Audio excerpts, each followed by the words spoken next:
a step forward to have some kind of global institution to provide this incentive yes. for war? I mean, I'm in favor of that as a basic idea, but actually doing it's going to be very difficult.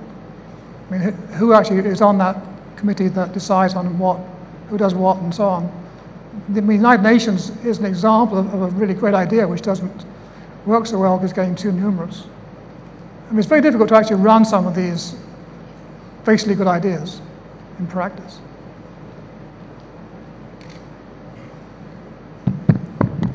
Yes, good afternoon. I'm Sukum from Faculty of Economics, Thammasat University. I would like to ask you whether in the past election, the American public seemed to reflect a different view with the 10 Nobel Laureates in economics, where they strongly opposed George Bush. But eventually, George Bush was elected anyway. So I wonder if American public was more in favor of non-peace action against the world affair, or, you know, the economists have not really reflected the true feeling of the Americans. Thank you. I think the second. I think the Nobel laureates are not typical members of the American public. It's clear that the American public are still very cross about September the 11th and want to get back at that. And they feel that Bush is doing something about that. I'm not agreeing with that, but I think that's their feeling. And they're still worried, they were worried about further terrorist attacks and have the feeling, rightly or wrongly, that Bush could handle terrorists better than Kerry. I mean, I don't know where they got that from, but that was the apparent feeling. But it was very marginal, as you know, the victory was pretty close anyway, so I can't rationalize that decision. So the laureates did not oppose Bush on the military ground or on economics? They did oppose Bush strongly, yes. I mean, there was a letter, laureates were asked to sign a letter about who to vote for and about the war. And most of us, I couldn't sign because I'm not an American citizen, but the American citizens signed a letter in favor of Kerry. Not all of them, but many of them.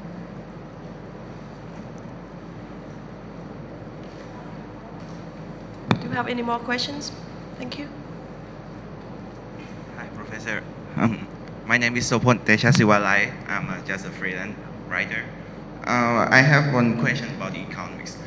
From your lecture, it seems like the defense budget is just a meager sum compared to GDP.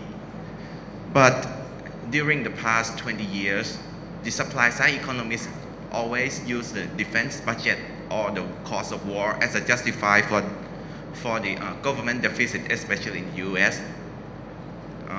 Even, for example, like the last record deficit that George W. Bush has run through, and he blamed it practically on preventive terrorist attack and war at Iraq. So what's your opinion of that, Professor? I mean, the expenditure, the expense of defense and homeland security is substantial. And it has, it's been one of the contributions to the big budget deficit. The major contribution actually has been the tax rebates from Bush. It's still true that all these components are small compared to the full budget. And it's also true that the budget deficit, which is huge, is still quite small compared to the total US GDP. And so whereas 10 years ago, that would not have been true. And the US has just grown steadily over the last 2 decades, and now it's enormous. And I think people are not keeping the eye on that aspect of the United States.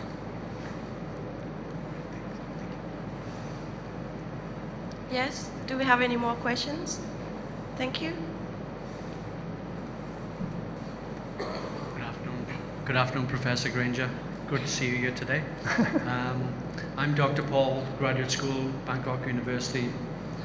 I'm not an economist, I'm a marketer by trade. But could I take you back to the question you raised in your paper, can economies deliver peace? The first comment I would like to make is that surely it's only people who can deliver peace, not economies. It would appear to me that the economics of peace relate more to social re-engineering, and that as a consequence of good social re-engineering, peace is delivered.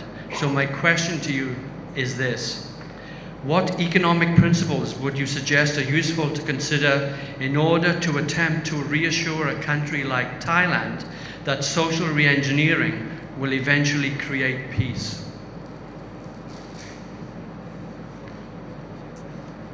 I think we can't guarantee peace anywhere. And one of the things that's interested me in this trip is how people have linked the income distribution with peace, whereas that link has not occurred anywhere else that I've discussed this matter. So I find that fascinating and an important idea. In most countries, or most people I've discussed it with, the fact that there are poor people doesn't affect the thinking about peace.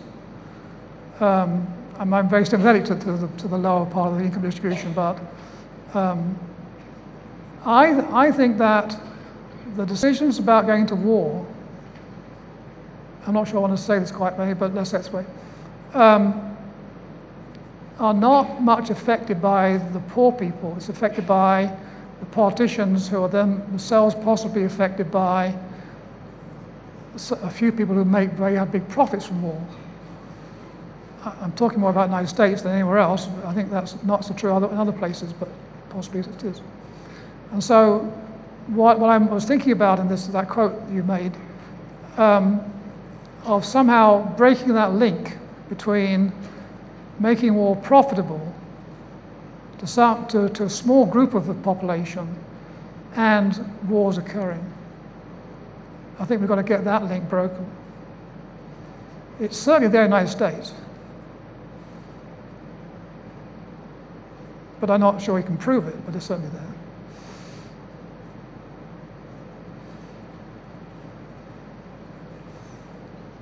Yes, please approach the microphone, thank you.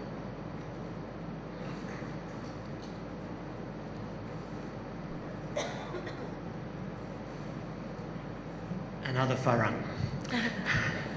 I'm Peter Waugh from the Australian National University, Professor Granger. Thank you very much for your talk, and thank you to the International Peace Foundation and Bangkok University for organising this event. You began by saying that you assume that most people want peace and not war. And then you pointed out that there's always a group in the society that can profit from war. That is, arms manufacturers and maybe some people in the military. And I thought at that point, oh, well, then the answer is to make war less profitable by announcing during peacetime some system of taxation that would be implemented during war to stop those people from making lots of money. But then as your talk went on, I thought, no, that really couldn't be the most important point. Surely the most important point is that during the prelude to war, attitudes change. And the public, and the United States example that you've just talked about illustrates it. Public attitudes change. If you were to do a contingent evaluation, if you were to have done one before the Iraq War and ask people, how much tax would you be willing to pay to hurt Saddam Hussein, get him out of office? Or how much tax would you be willing to pay to find a way to strike at Al-Qaeda if you could only find out where they were? That sort of thing. During the prelude to war, people would be willing to pay a lot. Right. So isn't that the problem? Is it really that there are people who profit from war, arms manufacturers, or is it that public attitudes change so that people actually want war? And government, in acting through war, is merely responding to a change in public attitude. It's the change in public attitude that's the problem. Okay. Question. Let me make a few points to that. I think attitudes do change. In the United States, people didn't care about Hussein very much. They wanted to get revenge on September 11th, certainly. They didn't know who to hit. They wanted to hit somebody. And he was a possibility. But I think that war was never very popular.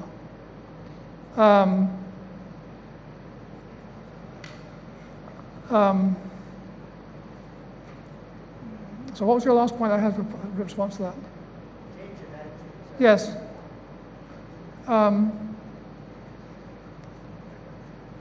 I think that the public view towards partial wars is quite different to the attitude to a complete war.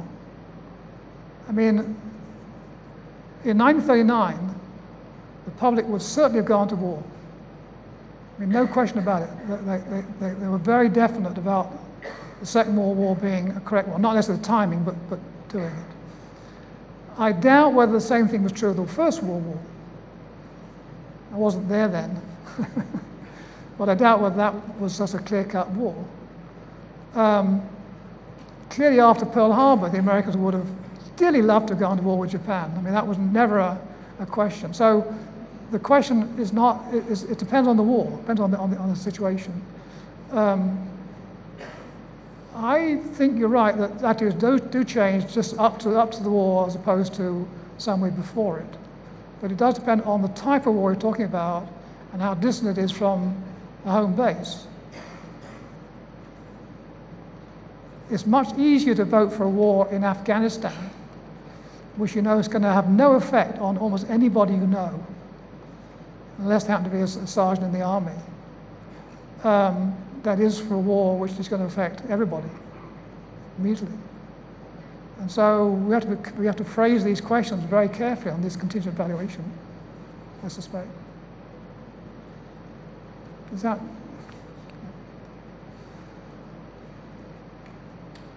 Yeah,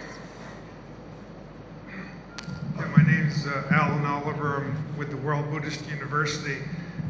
You seem to imply in your talk, you got close to the word gross national happiness, and the King of Bhutan is pushing this concept, and they're having conferences now. The next one will be in Canada. What do you see as the potential for using the economic terms and forms with the peace issue? And I'm thinking of the environmental movement, who now they're talking about carbon units, trading carbon units. Right. Is there a way to have peace units that we trade, and the United States would have to pay a peace tax because they went to war? Sure. It was the potential for this economic forms being used in the peace issue. I mean, that's a long way down the road. We're so far from having a way of measuring these attitudes towards peace or towards happiness. But yeah, sure, anything's possible. Once you get a proper measurement, you can do it. It'd be great.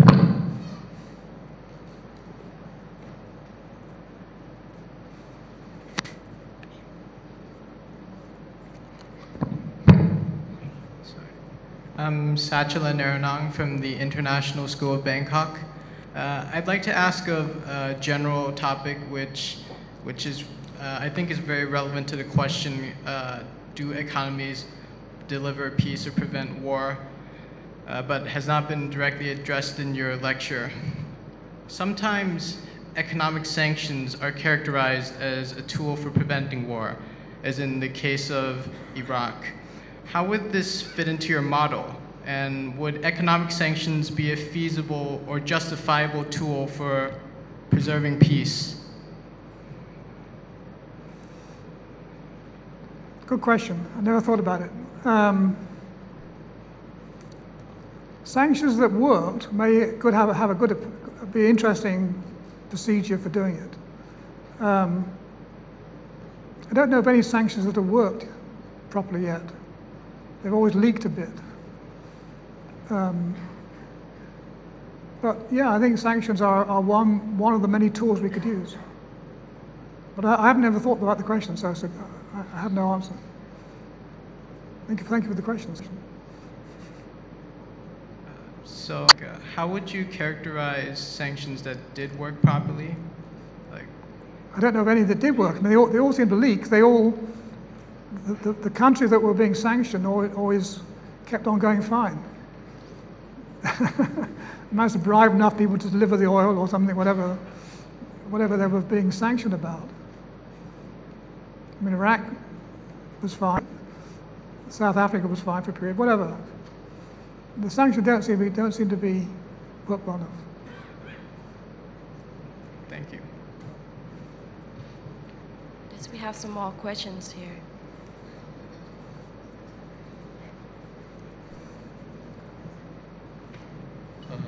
Virod Naranong from Thailand Development Research Institute. You mentioned terrorism only in passing, but when you say that we should not justify a war on the economic ground, I think we should not justify, we should not downplay terrorism by just on the low head count. I think for many people that have terrorism in their backyard, it's like a small war going on, and for the terrorist itself, terrorism is something like a small guy could make his or her own war and disrupt a lot of life maybe in small region, and you never feel it unless it's in your backyard, like the 9/11 events. So I'm not sure how should we look at it, but if a small guy could make a small war all over the world, I think it's something that we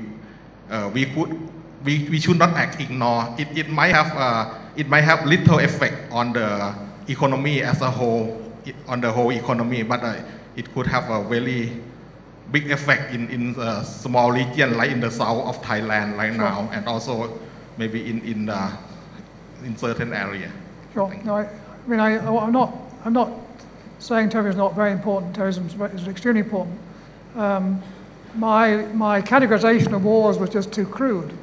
There may be many different categories of war, and partial war can be many different types, including terrorism, which there's many of them. I mean, clearly the Palestinian-Israeli is not really a terrorist war, it's a war. That's much, we're getting into subtlety, that's not my area at all.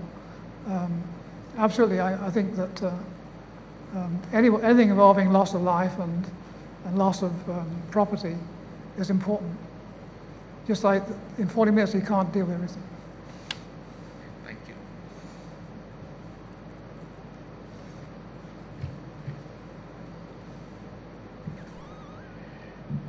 Professor Clive Granger, thank you very much for your statement. My name is Wan Hee Lee. I work with the United Nations, with the Office of the High Commissioner for Human Rights. And I found much of what you said very interesting. Particularly at the very end, you seem to be, presenting as one possibility an old idea that unfortunately was, I think, discredited too easily, something like the Tobin tax. If we're all benefiting from the services of mail delivery, if we're all benefiting from airlines, things that work well in peacetime, are we willing to pay a little bit more to ensure that there is peacetime for these things to operate smoothly? And I believe you're correct in saying that we don't have enough opportunities to actually express that desire. I do think that many people would be actually willing to pay a cent more on every mail that they send, or $1 more for every airline ticket that they buy, in order to build peace, to strengthen peace. And in fact, your question as to where they would go, there are many possible channels where these kinds of funds could go to, but I think that strengthening the international institutions that preserve peace would be a worthwhile investment. My question to you is whether you are advocating for the return of this idea, for re-examining again the reasons why they were discredited back then, and to be helping governments, but more helping people through events like this to reconsider the idea, but this time much more forcefully and maybe persuasively than before? Thank you. Since the previous era, the ways to ask the questions have improved a lot.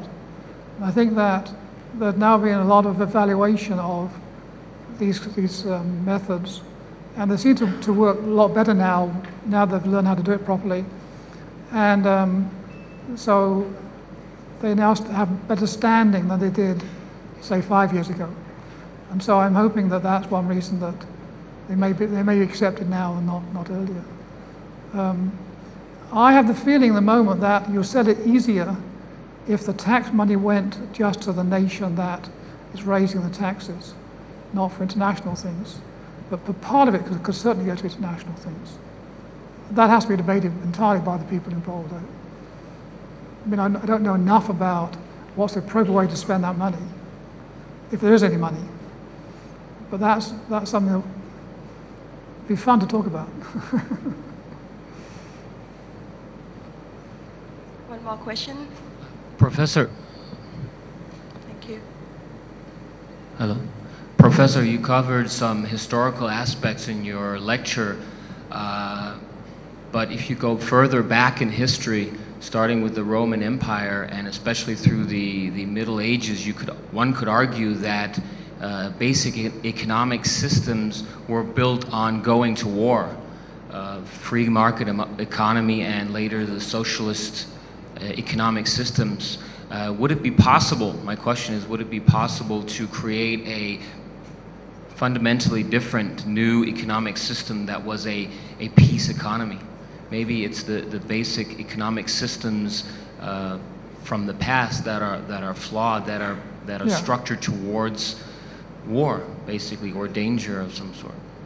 I think that, I mean, I love history, and I read a lot of it, but I think that the economies way back are so different from our present economy that they throw no light on us. The wars are mostly about land or about who's going to be king of something or other, and purely economics of that individual or family or something, or one country wanting to take over another country to expand and so on. That's not the way, we don't on the whole fight wars about land currently. People, when they win a war, just don't stay there, particularly. So I think that the economies are so different, the attitudes are different now. Fortunately, the British and the French and the Portuguese and so on aren't out there conquering half the world and redrawing the maps. That's all crazy. So I don't think we can learn too much about what's happening now from the distant past. Thank you. Thank you. As we are pressed with time, do we have any more questions from the audience?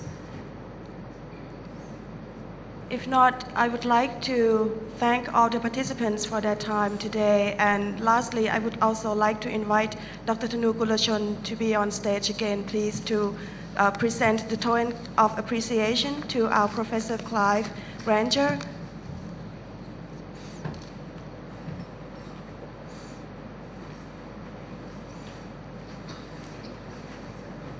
Thank you.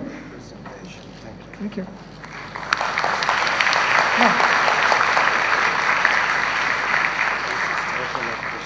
It's beautiful. Yeah. Thank you. Bit heavy? No, it's nice. And Thank also, please, Mr. Ove Morowicz, the chairman of International Peace Foundation. Thank you. Thank you. Good.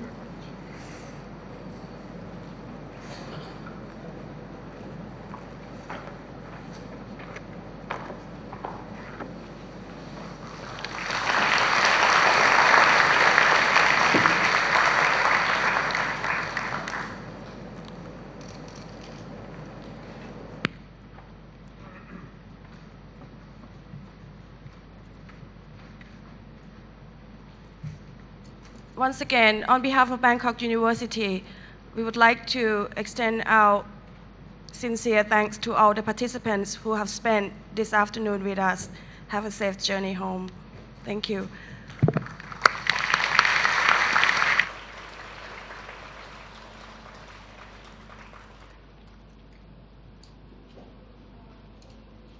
front of the stage, please, with Professor Clive Granger.